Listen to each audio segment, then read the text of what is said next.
Thank you for returning and joining me after yesterday's talk. My name is Ariel Mel Stevens and I am the Artistic Director of Aim to Fly UK. After I had finished my performances with Grey Eye and all of the aerial fun that came with it, I knew I had to continue to find a way to hang and fly.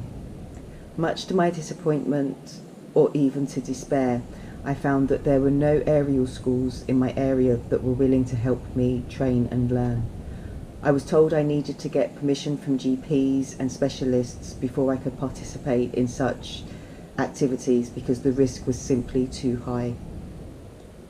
There was also the added risk that a lot of the buildings where I lived just were not accessible to me, nor my wheelchair.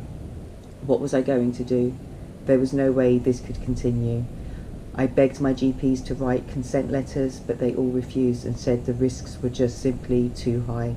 Nobody was willing to give me a chance.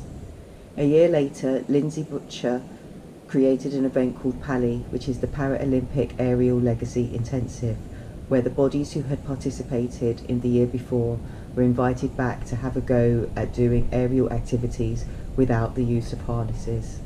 It was at this event that I met Fred Debb and Serenity Smith Fortune. I had the most amazing 2 weeks learning how to fly, play, and most importantly, see my friends again who I had met the year before.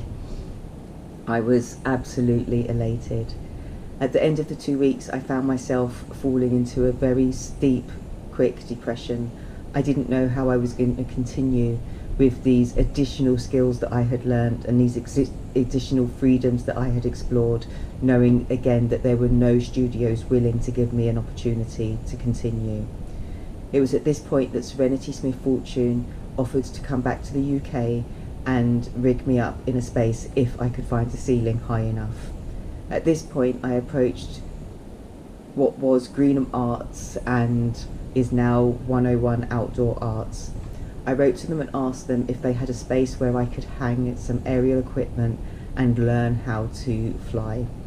I explained that I was not a professional, but I was willing to learn and do all the training necessary to become an aerial performer. I was very surprised when Simon Chatterton invited me back for an interview and said, yes, we can help you. New Year's Day 2014, Serenity got off a flight, met me at 101 Outdoor Arts, and we rigged my first trapeze along with silks and everything else. We held a training day on the 2nd of January where we could invite other disabled bodies to A, come and have a try at what we were doing, B, risk assess what else we needed to put in the space to keep it safe, and B, invite able-bodied people to assist us with rigging and flying and using the equipment. This was definitely the most important part of my journey so far, and is the part that most stays with me. When I arrived at 101 Outdoor Arts, it was just a workshop. There was a gentleman there named Martin West who was simply just doing his metal work. There were iron filings all over the floor.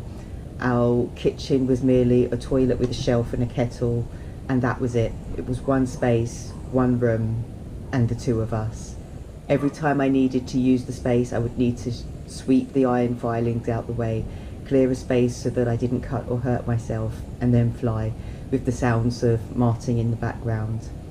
It's probably at this point I was most relieved that I have a hearing impairment and I could just simply remove my hearing aids and fly. A month later, Serenity's twin sister Elsie came to the UK and assisted me in achieving my first foundation aerial teacher training in silks and trapeze. These lessons would ensure that I could participate and do these activities safely without the need of an additional teacher. This was the best gift I could have been given as a complete new beginner and learn how to adapt as I went. There were lots of things I couldn't do due to disability, but there were a lot more things I could do thanks to disability. For example, my shoulders were immensely strong, having been used to propelling myself in my wheelchair. This was of great advantage for aerial work. Once I had completed my aerial teacher training, the next step was to invite the bodies I had been playing with in 2012 back so I could learn how to adapt exercises and activities for them. I offered free classes, and together I learnt the language of how to communicate, how to talk, how to adjust, how to adapt. We knew at this point that we were going to teach, we were going to play, and we were going to fly. And it was at this point Aim to Fly UK was founded. A year into teaching, I then began to realise that as much as I liked teaching, it had given me so many more skills than I could have imagined, and I knew that I needed to find a way to perform again. I decided at this point to apply to Cirque Media and study full-time circus arts and physical theatre. There were people in my communities who had told me I was deluded. How could I possibly attempt to go to circus school a year after starting aerial arts and, expect to just achieve?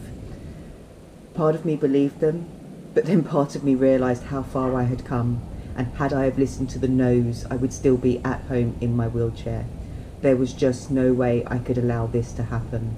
There was no way I could allow these negative people affect me or influence me any more than they had already.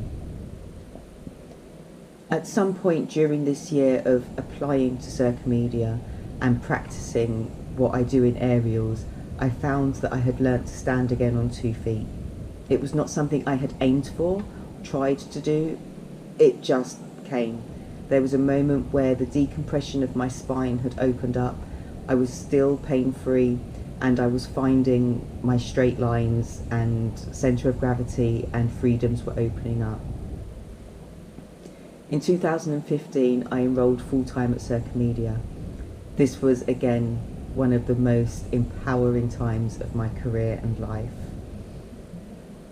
Not only did I learn how to perform aerial arts, I also learnt the art of juggling, manipulation, which was very handy as I was now full-time on sticks, and acro, where I would not only be a bass, but I would also be a flyer. I would play with other bodies. I was no longer in a disabled environment, and I was working 100% in a more than able-bodied environment. I was working in an extraordinary environment. I was working with bodies who expected extraordinary things from their bodies. This had nothing to do with ability or disability and everything to do with will. We all had the same will. We all wanted to achieve the impossibles with our bodies. This was definitely the right space for me to be in at this time. A year later, after I had completed my studies at Cirque Media, I was invited back to teach the ICANN sessions, which are the disabled accessibility classes. I have loved teaching these classes and continued to teach them right up until we were furloughed due to COVID-19. This was probably one of the most devastating times of my career. Not only do I think that this was possibly one of the most devastating times of my career, I believe it was the most devastating times of most people's careers, particularly those in the arts, whether it be outdoor arts, theatres, television, just music, whatever type of art you were doing, it was devastating. Join me tomorrow when I'll talk more about how I adapted through COVID-19 onto what I'm doing today. Thank you for joining me.